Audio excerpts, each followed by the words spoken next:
So right now you're looking at footage straight out of the Canon V10, a vlogger's camera that could fit in your pocket. And what better way to do a test than to do a gender reveal, because my wife's pregnant. Ruby, what do you want?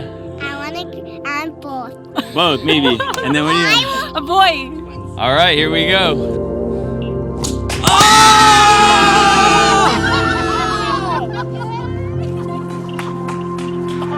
You gotta just press record. Hey, what's up? It's Omar Corey with Think Media, and yes, your boy's having a boy. I'm excited, but this is the Canon PowerShot V10, a super awesome, cool, compact camera to use for things like home videos like you just saw. But I'm gonna be breaking down this video into 3 parts. The first, I'll be talking about the features, the price, and what you get straight out of the box. And then second, I'm gonna be showing you how I would use it or the different ways you can use this camera. And then lastly, I'll share my final thoughts. But let's get into some of the features of this camera. So the Canon PowerShot V10 shoots 4K video up to 30 frames per second, and it has a 19mm equivalent wide angle lens. So that's kind of what you're getting. I'm literally like right in front of the camera, but you could see so much, which is great for vlogs and just being able to shoot whatever it is you want. This camera costs $430 at the time of shooting this video here in the US, which is competitively priced to other cameras that would be used in very similar situations. When I say this camera is compact, I'm telling you, y'all, you can literally fit it in your pocket, which I absolutely love about it. You don't have to consider or think about whether you should bring it with you or not because it doesn't take up much room, which I absolutely love. The PowerShot V10 does come in 2 colors. I currently have the 2-tone silver and black model, but you can get the all black model, which is pretty cool.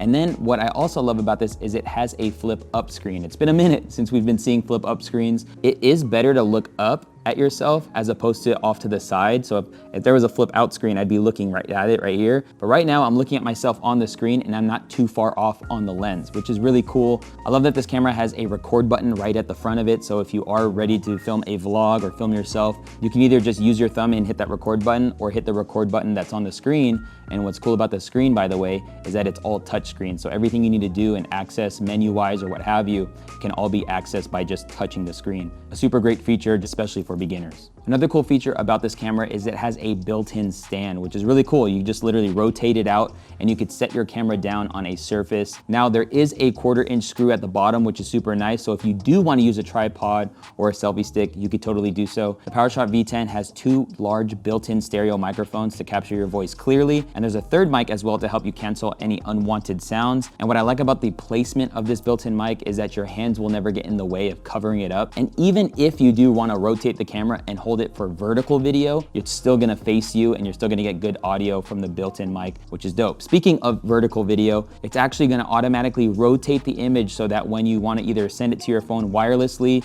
or from your computer, or you wanna edit the video, you're gonna be editing the vertical video as opposed to having to rotate it in post, which is another cool feature. There's also an external mic jack input, so if you wanna plug in a wireless mic like what I'm doing right now to make sure you have consistent audio and you could be as far as you want from the camera and yet get consistent audio, then you can do that, which is pretty sweet. This camera has a USB-C port with the use of 2 things. The first reason is to plug in for power. If you want to charge the camera, you're gonna plug in via USB-C. And then secondly, if you want to use this camera as a webcam, simply plug in a USB cable from the camera into your computer or laptop and then select the camera in whatever software you are doing live streams or even video conference calls from.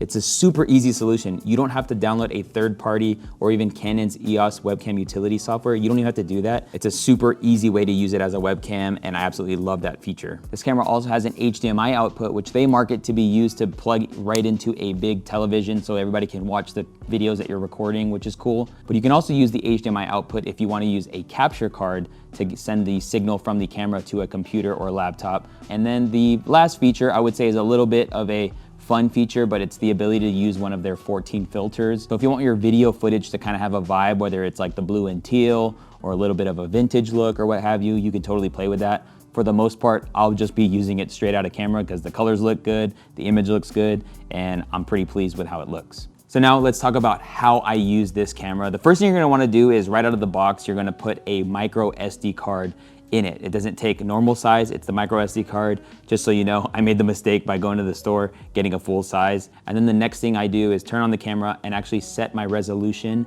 and frame rate. So I'm just gonna hit the Q on the top of the screen, select 4K, 30 frames per second, and I like to choose the standard resolution. You can do the lower option if you want a smaller file size, but your boy is always trying to get the drippy crispy the most highest quality image as possible. If you liked 4K 24, then you can go with that, but personally, I like 4K 30. The beautiful thing about this camera is it is so good when it's in auto. I think it actually shines when you just let it do its thing. Let it adjust the exposure when you go outside to when you come inside, but you can totally set this camera to manual mode, and then you can adjust all the, shutter speed, the aperture and ISO as you would wish. But even in this video, I've literally just kept it on auto. So I would just encourage you to just do that as well. Now, because most people are gonna be using this camera on the move, you're probably gonna be moving around. And this camera has kind of 2 levels of stabilization. Inside of the menu, you can actually turn digital IS enabled, and you just turn it on to level 1.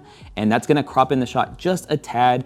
I find that this is where I like to keep it, because there is an enhanced level, which is gonna crop it in even more. As you can see on the screen, how much it crops in, but you're gonna be good for the most part with just having digital IS on. Now, when it comes to audio, I like to set the audio to manual and put the notch to about 50%.